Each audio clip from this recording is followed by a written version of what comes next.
വൈദ്യഭായി ഞാനിന്ന് പോകുന്ന എൻ്റെ ഉപ്പാരുടെ അടിപൊളി നേർച്ച വന്നിട്ടുണ്ട്. അപ്പൊ എനിക്ക് വിളിവാളം വന്നിട്ടുണ്ട്. അത് വെച്ചാൽ നീ പോയി വരണം എന്ന് പറഞ്ഞു. കാരണം വെച്ചാൽ ഞാൻ യൂട്യൂബർ അല്ലേ, അപ്പൊ നേരത്തെ പോണല്ല. അപ്പൊ കുറച്ച് പെയ്ത് പോയിന് വരാൻ വേണ്ടിട്ട്. അപ്പൊ അതെല്ലാം ക്ഷമ വയ്ക്കുന്നത്. അങ്ങനെ നേരെ ഉപ്പാരെടുത്തി. പിന്നെ അങ്ങനെ നമ്മ ഫുഡിന്റെ കാര്യം നോക്കുന്നെങ്കിൽ നമുക്ക് പോയപാട് ഞാൻ ഇട്ടേന്ന് വെച്ചാൽ നല്ല അവലും, നല്ലതാന്ന് വെച്ചാൽ അവലില്ല, നല്ല പണ്ടം കൊണ്ട് കുടച്ച നല്ല അവലാണ്.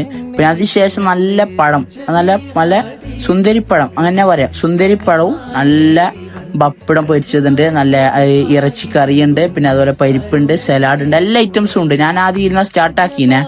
അങ്ങനെ അതൊക്കെ കഴിഞ്ഞ് നല്ല നെയ്ച്ചോറ്, നല്ല ഇറച്ചിക്കറി, പിന്നെ പപ്പടം, സലാഡ്, ഇതെല്ലാം കൂടി ഞാൻ കൂട്ടിയടിച്ച്. അതായത് ഞാൻ അവല് കഴിച്ചാടും പിന്നെ ഇത് കഴിച്ച്. ഇത് കഴിക്കുമ്പില്ല എൻ്റെ മക്കളെ സ്വർഗം തന്നെ പറയണം. അങ്ങനെ ഫുഡെല്ലാം കഴിച്ച് എൻ്റെ ആപ്പമാര്, മൂത്താപ്പമാര്, കാരണവന്മാര് എല്ലാവരും ഒരുമിച്ച് നിന്ന് നല്ലൊരു സംഭാഷണം. മാഷാ അല്ലാഹ്, നല്ലൊരു പാങ്ങല്. കാരണം എന്ന് വെച്ചാൽ നമ്മ കുറേ കാലത്ത് ശേഷം നമ്മ ഇപ്പോൾ ഒത്തുകൂടിയത്. കാരണം വെച്ചാൽ ഒരു നേർച്ചീൻ്റെ ഇടയ്ക്ക് കഴിഞ്ഞ് നമുക്ക് ആ വീഡിയോ ഇടാൻ പറ്റിയിട്ട് അതിൻ്റെ വിഷമം ഉണ്ടായി.